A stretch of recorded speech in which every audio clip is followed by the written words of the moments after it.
अब नेक्स्ट आपके पास आता है फ्रिक्शन, ठीक है। Friction is that resisting force जो कि हर बॉडी के ऊपर अप्लाई हो रही होती है when it is trying to move. एक अपोजिंग फोर्स भी लग रही होती है उसके ऊपर, उसको फ्रिक्शन बोलते हैं।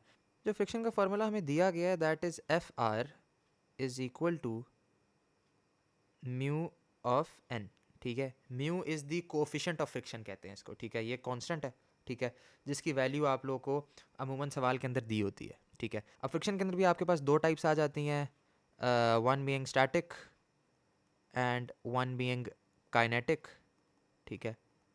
अब नाम से थोड़ा जाहिर हो रहा होगा, स्टैटिक इज़ जब जो है आपकी बॉडी रेस्ट से मूव कर रही होती है इनटू मोशन, और वहाँ पर एक रेजिस्टिंग फ्रिक्शन लगती है, और एक होती है काइनेटिक, ठीक है। काइनेटिक के अंदर आपकी बॉडी ऑलरेडी मूव कर रही होती है, तो उस मूवमेंट को अपोज करने के लिए आप लोग की काइनेटिक फ्रिक्शन लगती है।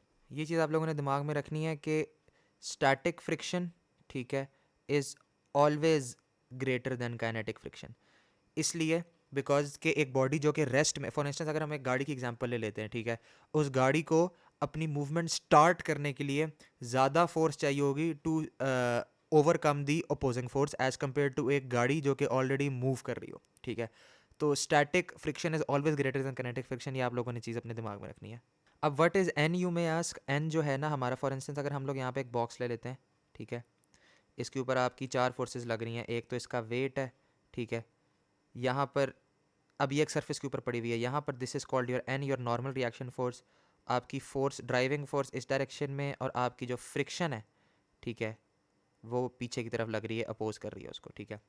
तो your normal reaction force is, यहाँ पर अगर वो ऑब्जेक्ट ज़मीन के ऊपर है, फ्लैट पड़ा हुआ है, ठीक है, तो your normal will be equal to M G, because W is equal to M G. But ऐसे भी हो सकता है कि आपका एक इंक्लाइंट प्लेन हो, ठीक है, स्लांट के ऊपर आपका यहाँ पर थीटा के साथ पड़ा हुआ है, ठीक है, you have this object right here, okay. अगर यहाँ पर हम लोग इसका वेट लेते हैं तो वेट आप लोग का डायरेक्टली नीचे होगा, but we will resolve into components. आप लोग का ये एंगल थीटा होगा, तो विद थीटा आप लोग का जो एंगल बनता है, this will be your M G cos of theta, this will be your M G sine of theta, ठीक है। ऊपर की तरफ आपकी हमेशा नॉर्मल, अच्छा, it will always, normal force आप लोग की हमेशा it will be perpendicular to the surface. हालांकि वो स्लांटेड है, लेकिन फिर भी परपेंडिकुलर 90 डिग्री का एंगल जहाँ पर बन रहा है वहाँ पे आपकी नॉर्मल फोर्स होगी, और यहाँ पर पीछे की तरफ आपकी फिर से फ्रिक्शनल फोर्स होगी, ठीक है। तो यहाँ पर आपका N will be equal to M G cos of theta, ठीक है। एंड योर फ्रिक्शनल फोर्स, अगर आप लोगों को फ्रिक्शनल फोर्स डायरेक्ट भी अगर अगर हमें वैल्यू पता हो, तो M G sine of theta लगा के भी आप लोग फ्रिक्शनल फोर्स निकाल सकते हो, ठीक है।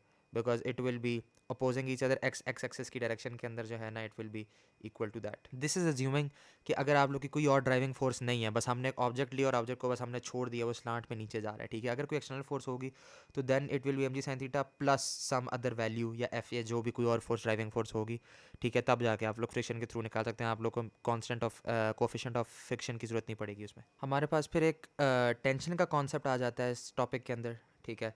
What is tension. Tension basically अगर हम लोग यहाँ पर एक पुली सिस्टम बना लेते हैं जल्दी से। यहाँ पे आपके कोई सी भी मैसेज कनेक्टेड हैं, अगर हम अज्यूम करते हैं कि ये these are of different message, ठीक है, हम इसको M1 बोल देते हैं और इसको M2 बोल देते हैं, ठीक है। तो यहाँ पर हमारा M1 जी लग रहा होगा, क्योंकि आप लोगों का ग्रेविटेशनल कांस्टेंट तो वो कांस्टेंट ही रहेगा, और M2 जी लग रहा होगा, ठीक है।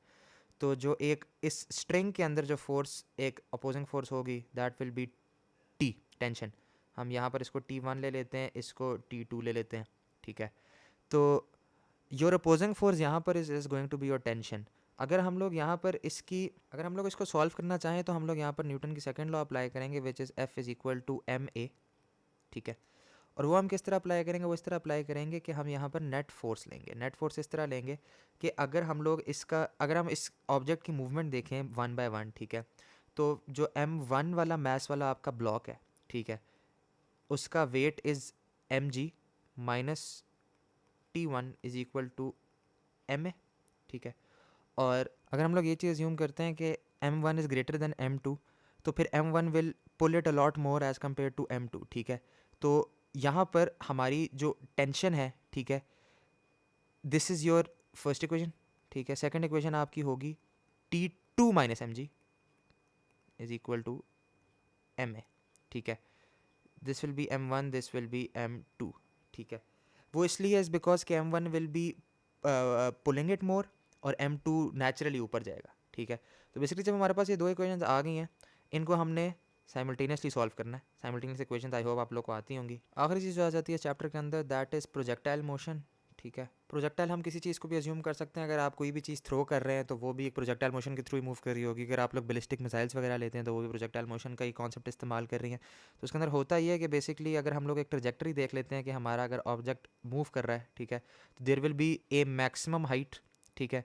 आपकी कोई ऐसी एक मैक्सिमम हाइट होगी जहाँ पे आप लोग का प्रोजेक्टाइल जो है वहाँ पे टच करके वापस नीचे की तरफ आएगा, ठीक है। तो it will move with a certain velocity, ठीक है, टू स्टार्ट विद। और बस इसमें होता यही है कि जिस वेलोसिटी के साथ वो स्टार्ट कर रहा है, it will be derived into components, ठीक है।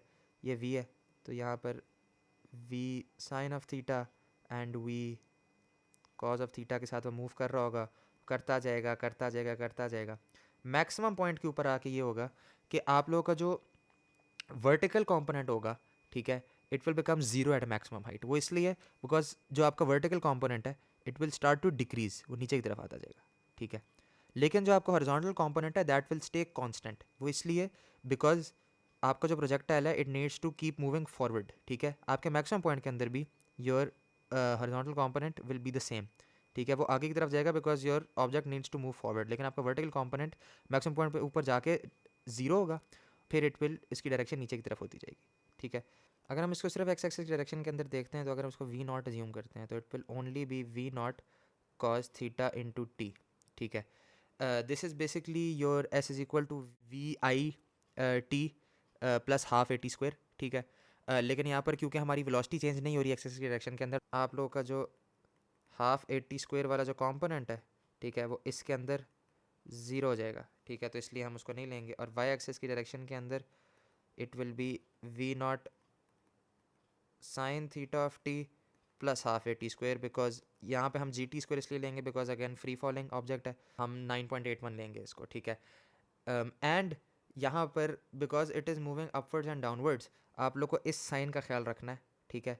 Because it you need to just identify कि आपका प्रोजेक्टाइल किस टाइम के ऊपर वहाँ पे मूव कर रहा है, because this will be negative, ठीक है। बिकॉज आपका ऑब्जेक्ट पहले ऊपर की तरफ मूव कर रहा है फिर नीचे की तरफ मूव कर रहा है पहले, ठीक है। तो it will be negative because it is opposing the normal acceleration की direction which is usually downwards, ठीक है। एक्सेलरेशन ऑफ फ्री फॉल आप लोग हमेशा नीचे की तरफ लेते हैं, that is why it is positive 9.81।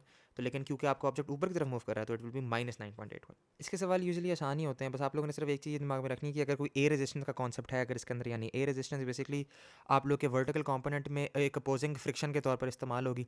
अगर उसने बोला है कि ए रेजिस्टेंस है तो then you need to factor it into your answers. अगर नहीं है तो बस आप लोग के वर्टिकल कंपोनेंट का सीधा आप लोग का आंसर आ जाएगा। एंड थोड़ा सा लेंथी चैप्टर था, कॉन्सेप्ट इसमें ज़्यादा है, ठीक है। रट्टे लगाने की बिल्कुल ज़रूरत नहीं है, ठीक है। कॉन्सेप्चुअली इसको लेके चलो, this chapter is a lot more conceptual, थोड़ी सी इन्फॉर्मेशन ज़्यादा है, बट यस चैप्टर 3 का लेक्चर डन।